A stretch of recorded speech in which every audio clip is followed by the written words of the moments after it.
pensando que estábamos haciendo tiempo. Hola, Iñaki. Sí, hola. Hola. ¿Qué? ¿Qué tal?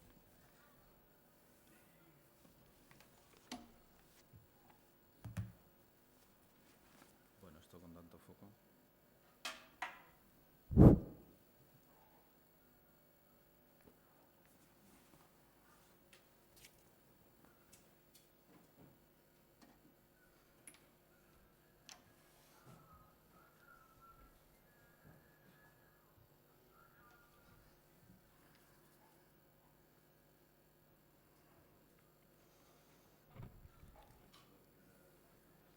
¿Empezamos ya? Sí. Buenas tardes, Arratsaldeon, Lachis, Tasatas. Quiero decirles en esta tarde, ¿verdad?, que agradecerles a todos la asistencia y la fidelidad, ¿verdad?, que han tenido en estos 3 días con nosotros, ¿verdad?, y el apoyo y la paciencia de escucharnos. A todos los que están aquí, ¿verdad?, bienvenidos y darles las gracias. Quiero comentarles que hoy es el último día de las jornadas, ¿verdad?, que estamos haciendo, y hoy es el último día, pero no el menos importante, ¿verdad?, porque tenemos a 2 personas muy especiales, sobre todo para nosotros. Pues nosotros somos gitanos de Amara Viejo y da la casualidad de que al hombre que tengo a mi izquierda lo conocemos un poquito, ¿verdad? Él es historiador, investigador y trabajador de la Sociedad de Ciencias de Aranzadi, ¿verdad? Pero a la vez es un hombre muy cercano, muy accesible, ¿verdad? Porque es muy cercano a su barrio, a su pueblo, ¿verdad?, a su cultura. Y yo creo que ahí reside la grandeza de este hombre. Él es Iñaki Egaña. Es un conocido para nosotros, ¿verdad? Y en esta tarde le damos la bienvenida, ¿verdad? Bienvenido, Iñaki. Muchas gracias, ¿verdad?, por dedicarnos tu tiempo y por estar con nosotros. En esta ponencia explicará cómo los gitanos y gitanas han sido parte del pueblo vasco desde la comunidad rom que llegó al territorio. Pero voy a darle paso a él, ¿verdad?, porque mejor lo va a explicar él que yo, porque él es el investigador, historiador y trabajador de la Sociedad de Ciencias de Aranzadi. Cuando quieras, Iñaki. Bueno, muchas gracias. Luego te pago un café. Bueno, estamos como en casa. Me da pena porque tenemos aquí unos focos bastante fuertes y al margen de dar calor, bueno, ya sabemos que aquí en este lugar es imposible quitarlos, pero me impide, y creo que a ti también, nos impide casi veros, ¿no? Vemos ahí que estáis, Sí. pero tenemos, bueno, pues no hay mucha visibilidad desde aquí. Y eso, bueno, pues es una pena también porque muchas veces cuando estás hablando, sobre todo que yo no suelo leer las conferencias, sino que, no voy a decir que las improviso, pero sigo un guión y más o menos pues en función muchas veces de vuestras reacciones, bueno, pues sé que tengo que ir por un lado, o que lo estoy haciendo mal o que lo estoy haciendo regular, bien, es bastante complicado, ¿no?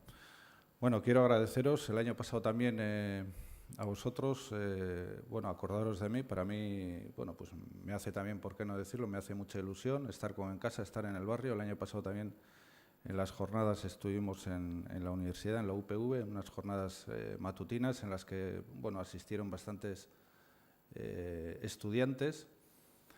Y bueno, el hecho de que estas sean ya, creo que las 5.º jornadas, ya de por sí indica, bueno, pues que hay un interés por parte vuestra que venís a participar en ellas y por parte vuestra también que organizáis y que consideréis que la cultura es un patrimonio no solo vuestro, sino también nuestro, de todos, ¿no? Yo creo que es un patrimonio popular.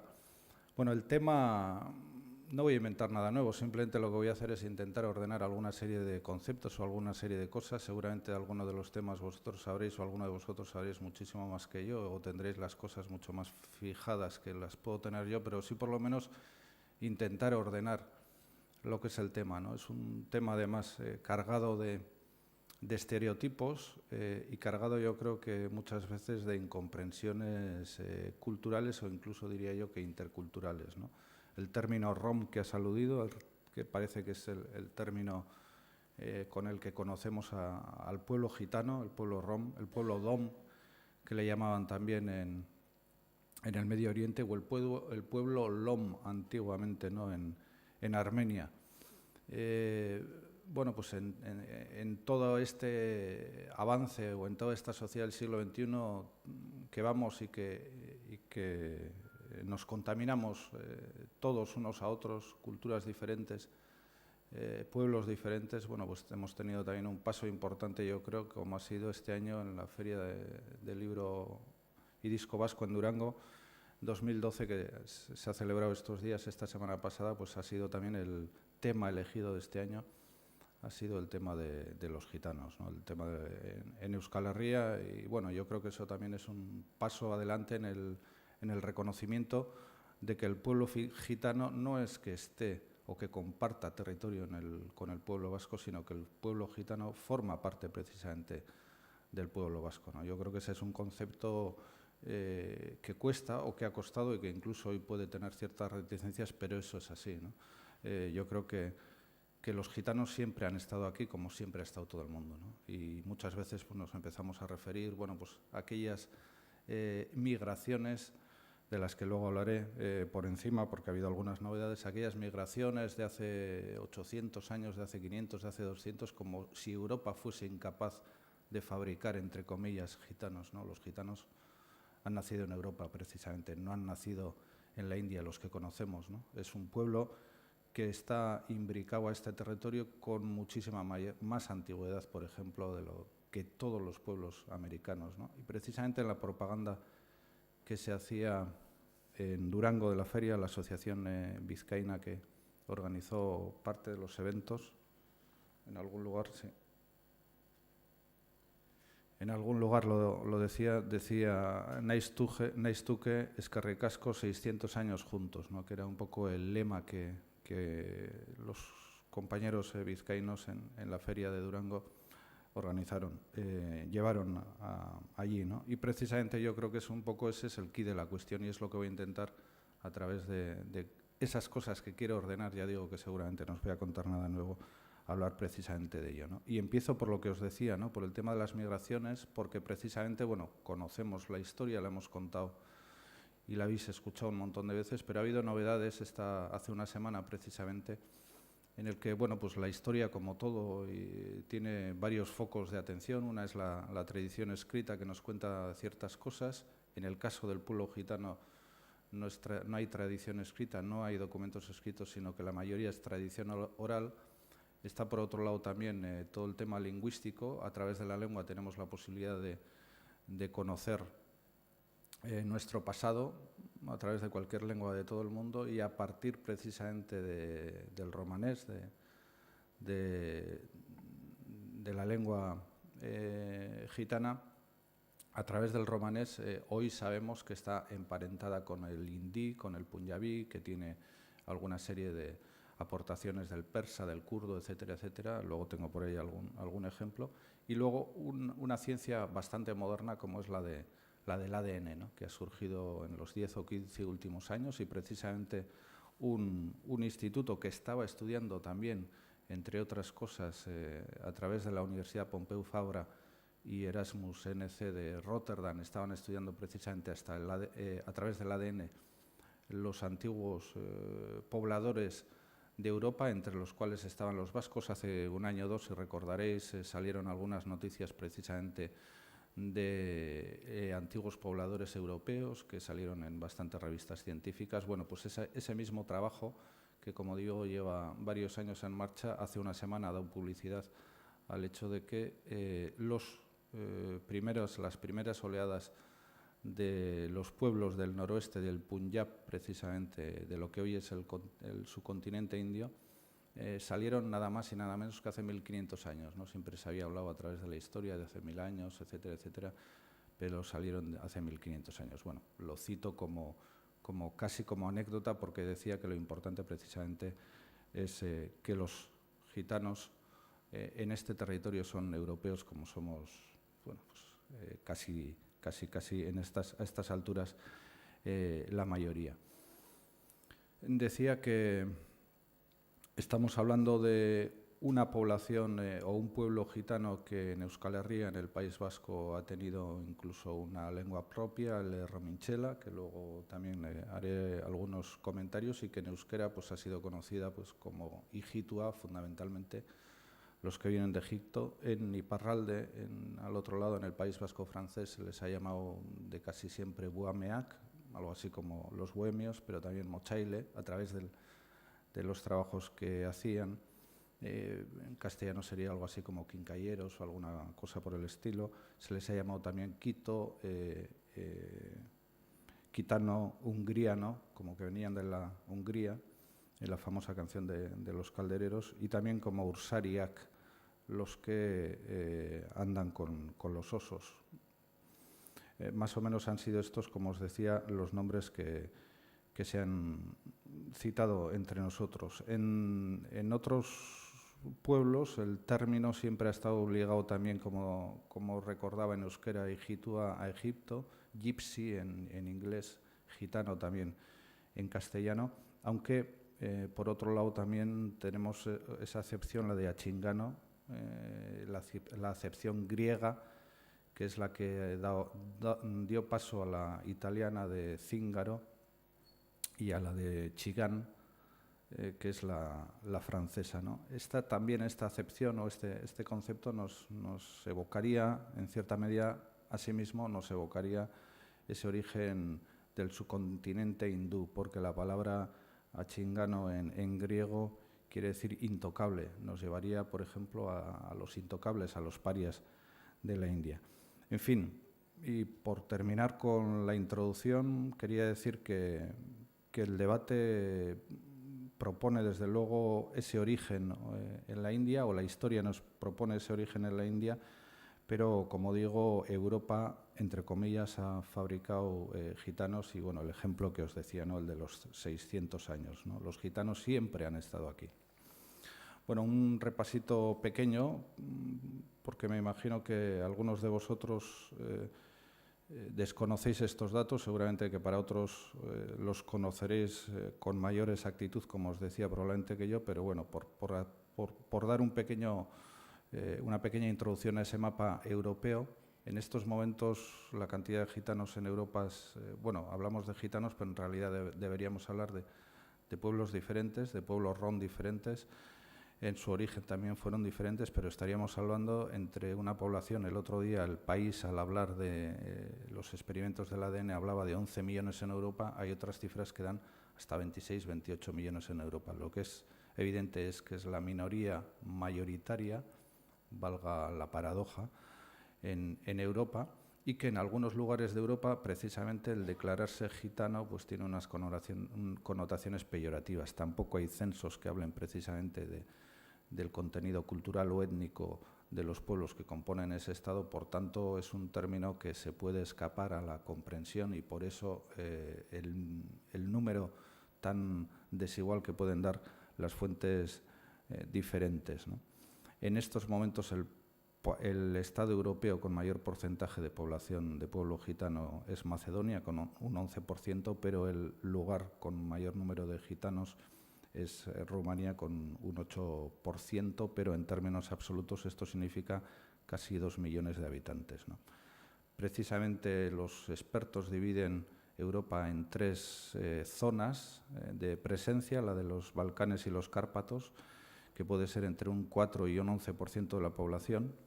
El 62% de la población europea de gitanos se encuentra precisamente en este lugar, ¿no?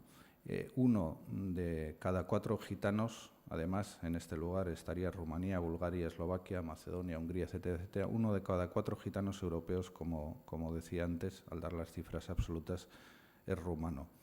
En Rumanía el 8%, como os he dicho, el 8,4% en Bulgaria, en Eslovaquia el 9%, en Macedonia el 11%, en Hungría el 5,4%, incluso en Chequia el 2,5% o en Albania el 2,8%. El segundo lugar, o el segundo centro, si este es un territorio geográfico, el otro no lo sería tanto, puesto que comprendería lo que es la península ibérica, el Estado francés e Inglaterra, sería el 15% de toda la población gitana de Europa, pero en lo que se refiere al porcentaje de población interior respecto a sus estados, el porcentaje sería muchísimo menor. El más alto sería el del Estado español, donde, según dicen, el 1,5% de la población probablemente sea de de origen gitano, y dentro de lo que es el Estado español, obviamente, eso lo conoceréis, bueno, pues el porcentaje mayor sería el de Andalucía, donde hay 650.000 personas, hombres y mujeres, que pertenecen o que pertenecerían al pueblo gitano, con poblaciones ya más excepcionales, como pues en Granada con el 5,4,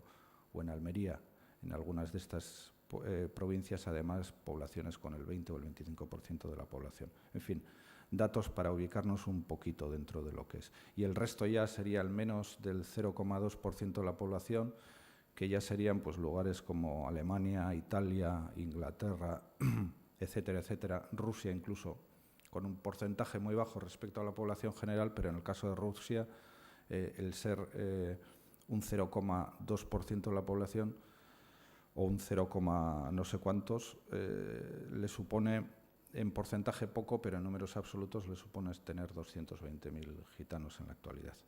En cuanto al País Vasco, en su concepto más amplio, la Comunidad Autónoma Vasca y Navarra, la población, y lo que es también la población al norte, la población vasco-francesa, estaríamos hablando de 26.500 hombres y mujeres pertenecientes al pueblo gitano. El mayor porcentaje de todos ellos se encontraría en Navarra.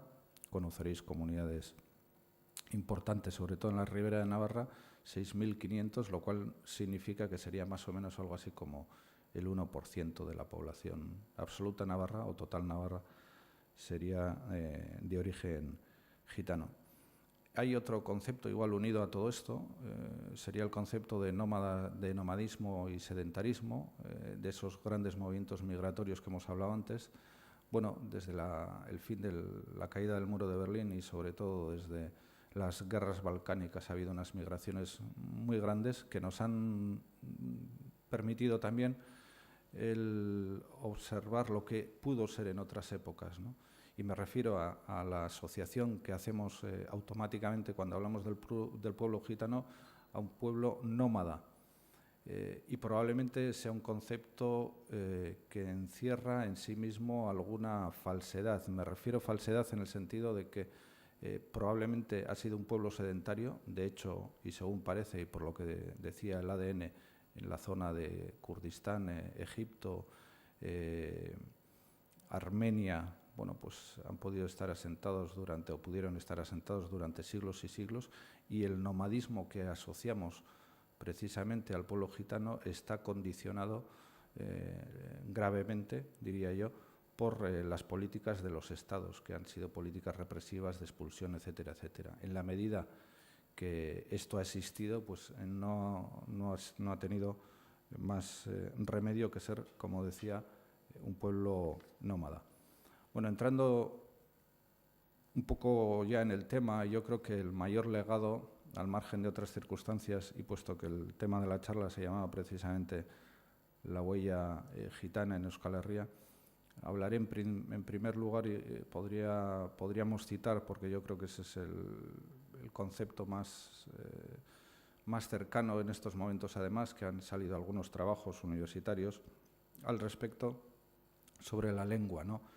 El romanés, el romaní, como decía al principio, una lengua con un parentesco evidente con el punjabí y el hindi, lenguas derivadas del sánscrito, y, como decía, con aportaciones del kurdo, el griego, el persa, etcétera, etcétera, ¿no?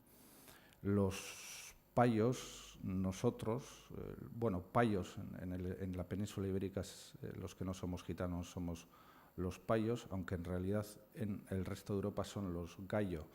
Nosotros somos payo-gallo, de la palabra gallé, que es el plural en romanés.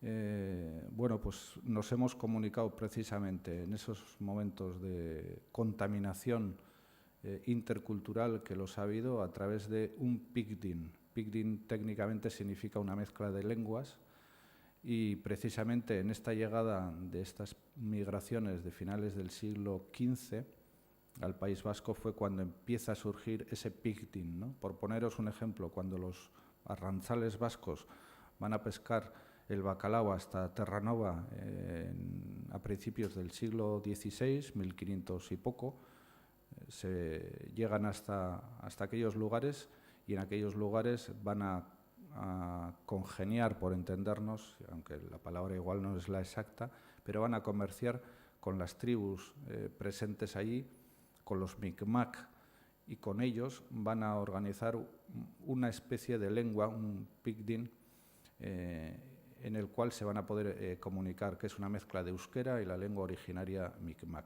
Lo mismo va a suceder, bueno, y eso pues ha tenido un desarrollo y ha tenido parte en la mitología vasca, es conocido, sobre todo aquella frase de un jefe Micmac que llega en el siglo XIX a Bayona y es recibido en Bayona y le preguntan a ver qué tal está en francés y él, recordando a los antiguos, dicen a Paisak Obeto, como diciendo estoy bien pero los curas están mejores, que era esa lengua que habían aprendido en el siglo XVI o XVII los arranzales vascos con los Micmac. Bueno, en ese cruce, en esa contaminación entre la población que entonces vivía en el País Vasco, que hablaba mayoritariamente euskera, y ese pueblo que venía huyendo probablemente de la esclavitud del Imperio Otomano y que venía huyendo de otras expulsiones en Europa al final del XV, se va a producir también esa mezcla de lengua, que es una mezcla de lo que es el euskera y lo que es el romanés. Y esa lengua se le va a dar, los lingüistas le dieron el nombre de Rominchela, ¿no? Bueno, parece, por lo que parece, que durante 200 o 300 años ha sido una lengua hablada por el pueblo gitano que principalmente se quedó a vivir en este territorio, ¿no? Porque, como luego veremos, hay una parte importante que fue expulsada, que fue enviada a galeras o que fue incluso encarcelada, ¿no? En función, muchas veces, de las directrices de los superefectos de Maule o Bayona o del Reino de Castilla, incluso de las Cortes Navarras, las juntas guipuzcoanas, etcétera, etcétera, ¿no? Ayer, cuando empecé a preparar un poco la charla, me metí en Internet y en Wikipedia, yo no sé con qué fuente se habla de que el Rominchela es hablado en estos momentos por 500 o 600 personas. Yo creo que es una lengua absolutamente muerta, porque lo que sí existen es algunas comunidades de gente muy mayor, en Hernani y sobre todo en Iparralde, que hablan euskera, pero no hablan Rominchela, ¿no? Pueden existir algunos casos aislados, ¿no? Hace unos años nos comentaban, por ejemplo, que en Osés, en francés se dice Osés, un pueblo pequeñito que está cerca de Baigorri, hay una comunidad del pueblo gitano que precisamente habla euskera, que son monolingües, porque los niños están sin escolarizar, no han aprendido francés, pero no tiene nada que ver, como decía, ¿no? Es una comunidad que habla euskera, pero no tiene nada que ver con el Rominchela. De cualquiera de las maneras, bueno, pues ahí está. En 1862 se publicó lo que es el diccionario más completo que conocemos, vocabulario de la lengua de los bohemios habitantes del País Vasco francés.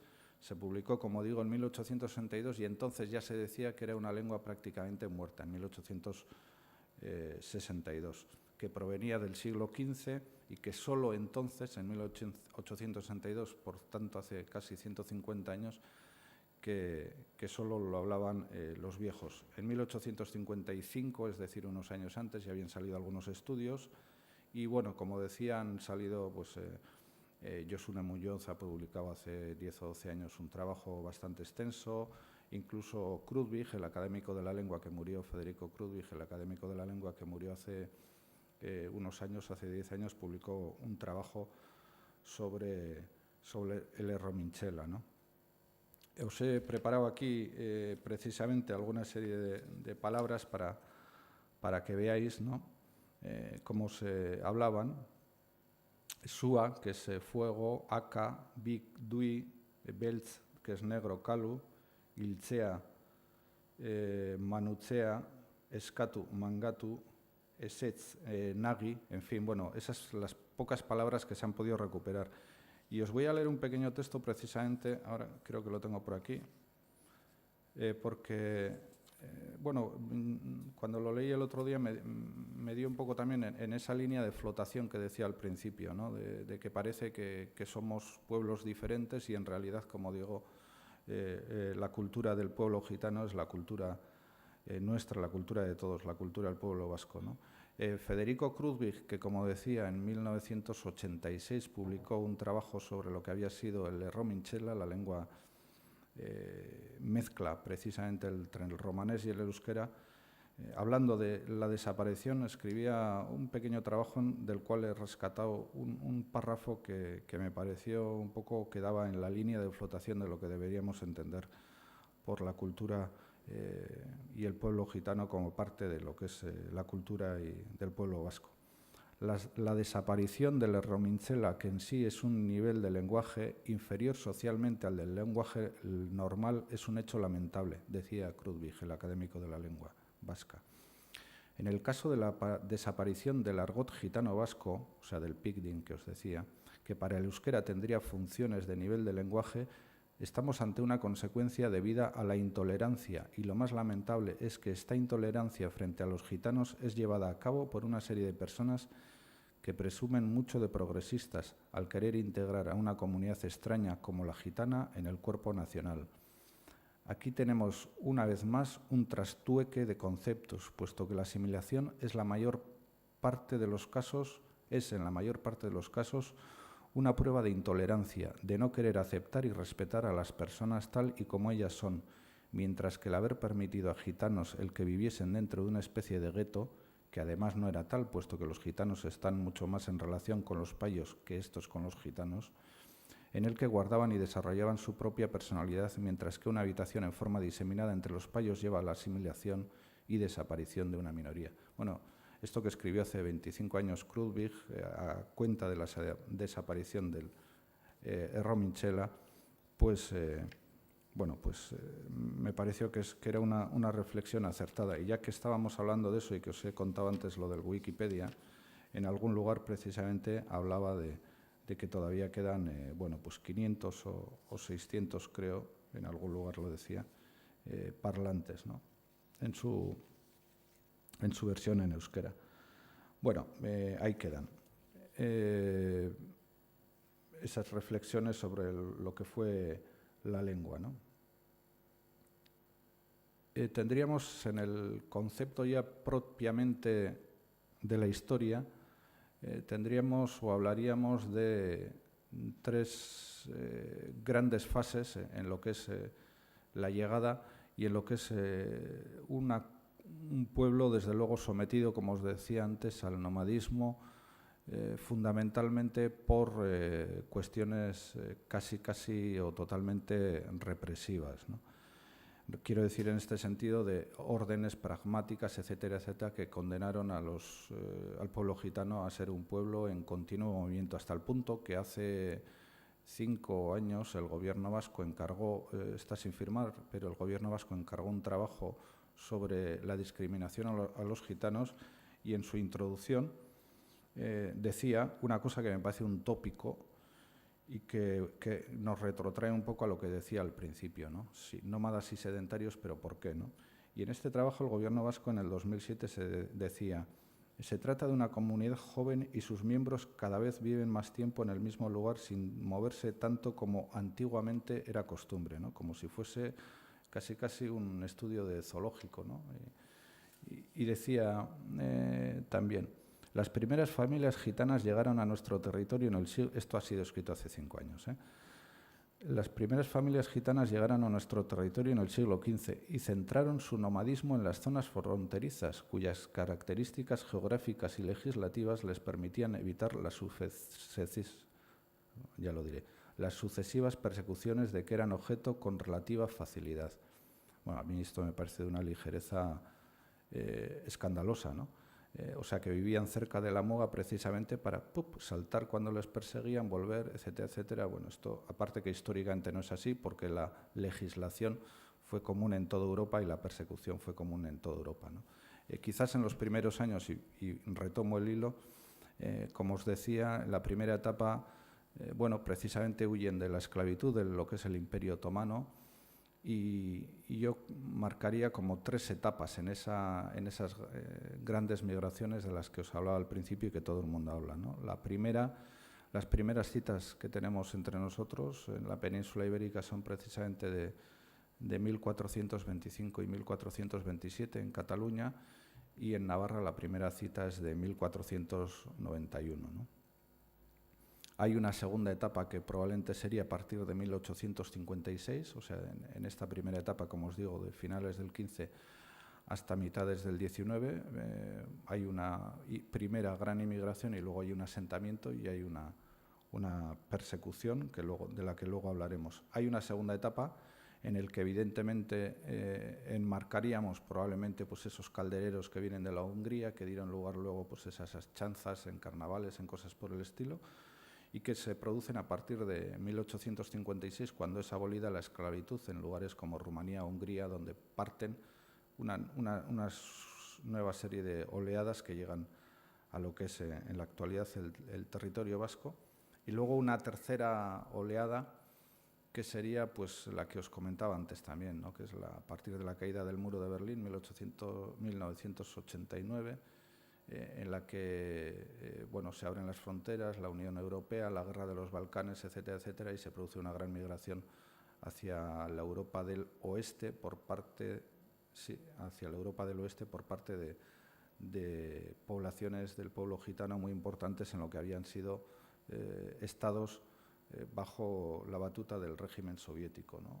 Bueno, los más importantes o los más conocidos pueden ser los de la antigua Yugoslavia. Creo que en Kosovo, por ejemplo, antes de la guerra balcánica había 250.000 gitanos y después creo que en la actualidad hay 20.000, ¿no? Eso nos puede dar una idea de esas grandes migraciones que ha habido, fundamentalmente de Rumanía, Hungría y lo que era la antigua Yugoslavia. Bueno, yo creo que en este ordenamiento que os he hablado al principio, probablemente puede ser las 3 grandes fases migratorias, ¿no?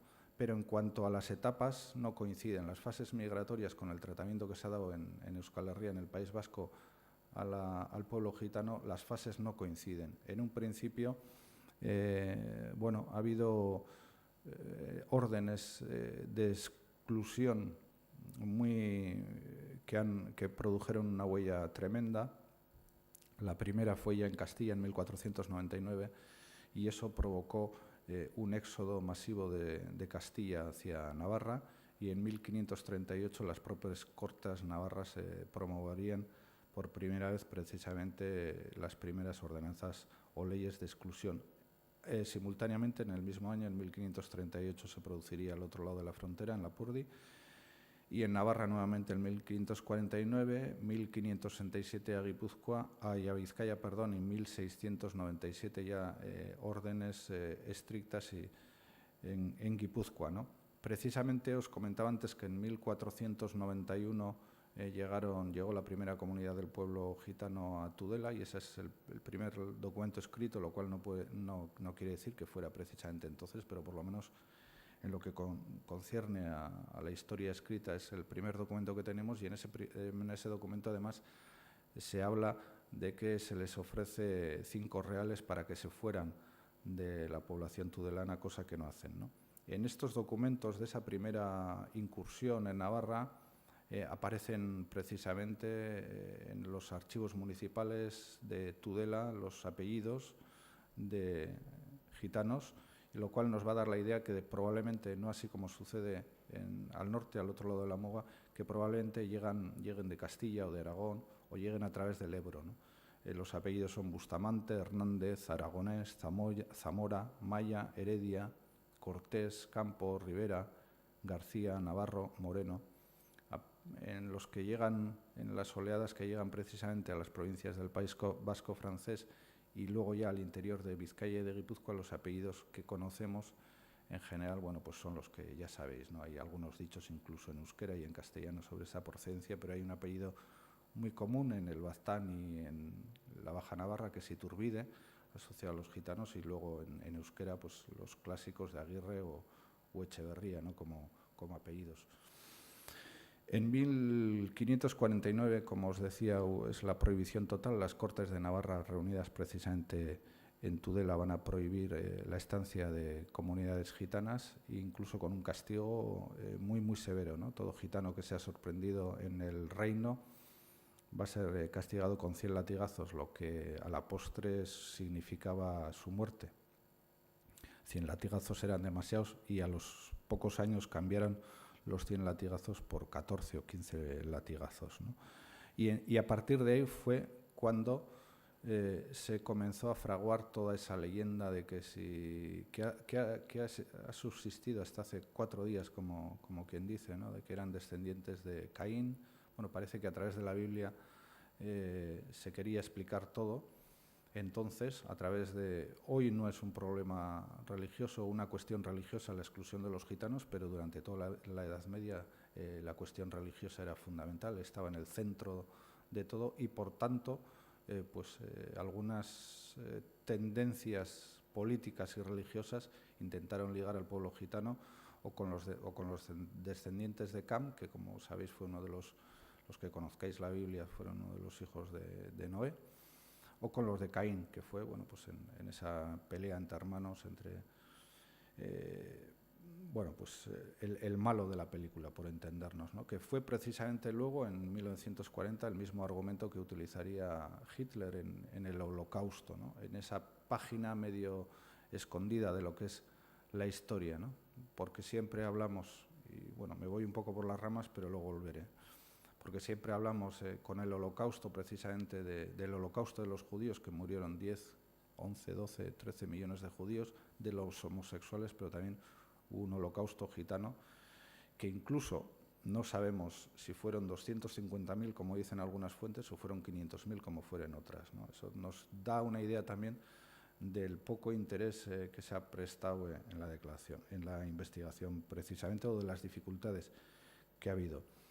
Esta sería probablemente la primera etapa, una etapa de conocimiento y una etapa de exclusión total, de castigo, y hay otra que comenzaría, una segunda etapa que comenzaría en 1633 y que yo diría que puede haber llegado hasta 1945, ¿no? Que es una etapa de exclusión, de represión, que todos conocemos, pero que en cierta medida, y sobre todo a partir de 1783, intenta ser regulada, ¿no? Y pongo el principio en 1633 porque hay una pragmática entonces en el cual se niega el término de nación, se prohíbe la lengua, el romanés. Estoy hablando del Estado español, y en la medida que estoy hablando del Estado español, afecta también a las órdenes o a las leyes que van a gestionar las Cortes de Navarra y, asimismo, las juntas de Guipúzcoa, Vizcaya y Álava. Luego, de pasada, hablaremos también de lo que sucedió en territorio vasco-francés, ¿no?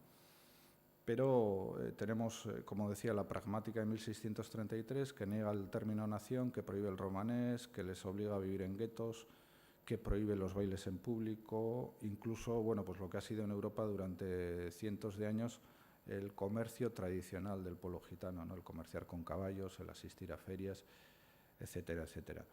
Todo esto va a tener un desarrollo, hoy es muy fácil decirlo, pero parece que contamos casi la historia por siglos y cada año hay que vivirlo, pero va a tener su máximo desarrollo en 1700, va a tener alguna serie de picos en todo el tema de la exclusión, como es en 1600 y pico, 1646, creo recordar, cuando se hace una gran redada para mandar remeros a la Marina para que puedan ir a América, etcétera, etcétera, ¿no?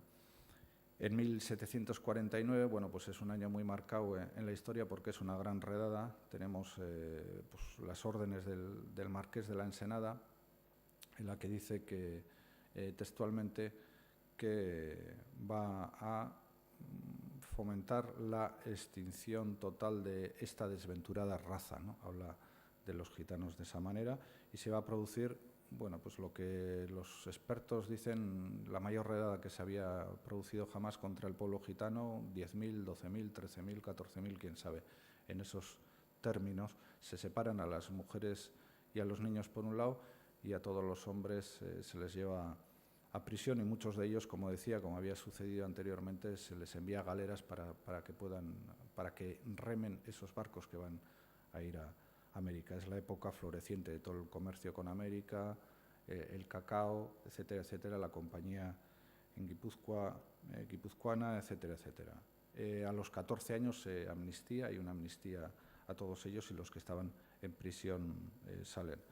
En 1783 se va a producir una nueva pragmática y bueno, nos he puesto como ejemplos que va a conceder la nacionalidad española a los gitanos, y bueno, a partir de entonces hay otra serie de intervención en lo que va a ser las políticas del Estado, estatales, en este caso la política del Estado español frente a la comunidad gitana.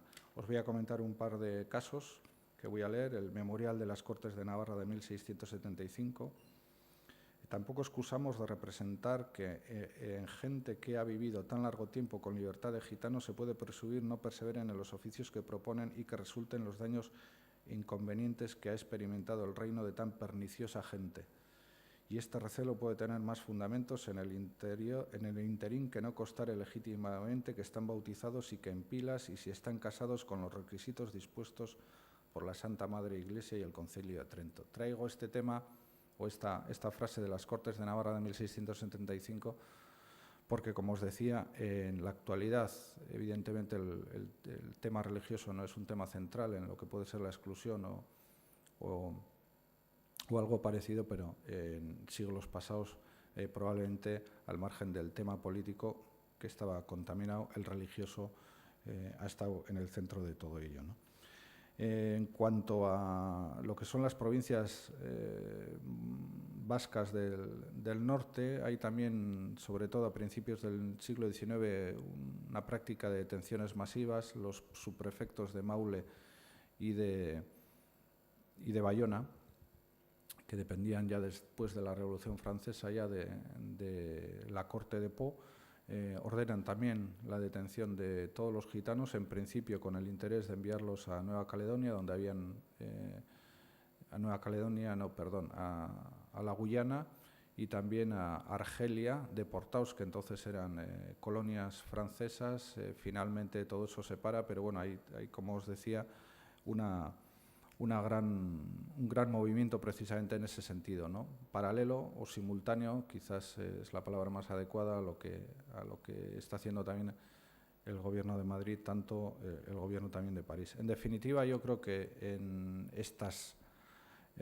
esta época, en esta segunda época, asistimos a expulsiones del pueblo gitano. Las juntas y las cortes, las juntas generales de Guipúzcoa, Vizcaya y Álava y las cortes generales de Navarra están llenas de ejemplos precisamente de expulsiones. Asistimos también a grandes procesos en algunos momentos muy determinados de detenciones. 1749 es la mayor, pero bueno, hay otras como 1722 con alguna orden extraordinaria de algún ayuntamiento, incluso de la Baja Navarra, que ofrece recompensas por la caza incluso de gitanos. Asistimos también a otro apartado grande, que es el de la deportación. Como os decía, bueno, pues los subprefectos de Bayona y Maule. Asistimos también a otro gran apartado, que es el del esclavismo, el de la esclavización de gitanos, a pesar de que en 1856, o como os digo, en Rumanía y Hungría, antes os hablaba de la abolición de la esclavitud, pero entre nosotros también hemos tenido gitanos utilizados como esclavos, ¿no? Por ejemplo, en 1750 el alcalde de Beasain fue multado por las Juntas Generales de Guipúzcoa, el alcalde de Beasain, porque tenía un gitano como esclavo en su casa. Fueron estos esclavos también, podemos interpretar que los que fueron obligados a ser marinos o remeros en las galeras, en cierta medida también eran esclavos. Tenemos también una ofensiva de asimilación. La pragmática de 1783 puede ser el ejemplo. Tenemos también otro espacio, que es el de la cárcel, y tenemos también otro espacio, que es el del exterminio, ¿no? O O sea, serían estos 7: expulsión, detención, deportación, esclavización, asimilación, cárcel y exterminio. Exterminio, bueno, pues podemos hablar del exterminio, del Holocausto y entre nosotros yo creo de la Guerra Civil, ¿no? Hace algo así como, no sé, probablemente 25 o 30 años, en un viaje que hice cuando era joven, en un viaje que hice a Argentina, tuve un encuentro, no sé, que entonces me pareció extrañísimo y rarísimo, y luego pues con el tiempo he tenido oportunidad de encontrar algunas otras referencias, ¿no? Viajé de Argentina, viajaba a Chile, y antes de pasar por los Andes estuve un par de días en Córdoba, que es una ciudad fronteriza, muy cercana por lo menos a la frontera con Chile, y como es normal, bueno, pues tuve algo de tiempo y dije voy a visitar la Euskal Etxea, la Casa Vasca de Córdoba, y en la Casa Vasca de Córdoba la mayoría eran gitanos que habían escapado en la Guerra Civil de Bilbao y que vivían allí en la Casa Vasca en la Euskal Etxea de Córdoba. Probablemente la mayoría de ellos, o todos, habrán fallecido ya, como digo, era hace 30 años, por término biológico. Pero en general, bueno, a pesar de que fue una guerra civil y hubo gente en los dos bandos, pero en general, en lo que conocemos en la cercanía, los gitanos vascos estuvieron al lado de la República. Y luego lo que os he comentado del Holocausto. Y una tercera etapa, bueno, me quedan 5 minutitos, una tercera etapa que sería de 1945, del final de la Segunda Guerra Mundial, a hoy, ¿no? Tenemos, bueno, pues los que hemos vivido ya toda esta época, hemos encontrado en algunos archivos algunas órdenes de la Guardia Civil en 1942, bueno, ya tenemos documentales, tenemos películas, yo creo que la información es bastante más abundante, ¿no? A modo de anécdota, pues podría comentar que en 1947 murió Martina Berrio en Usurbil, que entonces era considerada la reina de los gitanos vascos. Tenía 15 hijos, creo que había nacido en Idiazábal o en algún lugar por el estilo, y fue el funeral. Hace 3 semanas estuve dando una charla precisamente sobre el franquismo en Usurbil y alguien me lo recordó, ¿no? Que fue probablemente el mayor funeral que había conocido alguna persona mayor, ¿no? En 1947, en el 57 murió creo que en Italia, no recuerdo, Mimì Rosetto, que le llamaban, que era la reina de los gitanos europeos y había nacido precisamente en Bilbao, ¿no? De una comunidad gitana nómada, pero bueno, como anécdota, ¿no? Podría contar también que entre la comunidad gitana ha habido también algunos gitanos castigados por el Batallón Vasco Español y por el GAL en 1980. En 1980 mataron en Hernani, un atentado del Batallón Vasco Español en Hernani contra 2 gitanos, Santi Masvere y Andrés Echeverría. Y en 1985 el GAL mató a un gitano en Bayona, Emil Weiss, y ETA también ha matado a algún gitano. Hay un caso especialmente bueno, impactante, ¿no?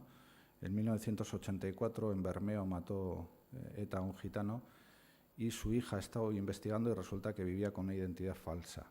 Se ha sabido hace poco y su hija ha publicado un libro titulado Ni una palabra más. Bueno, es un libro que creo que ha salido hace un año, pero bueno, con esto quiero dar esa visión general, ¿no?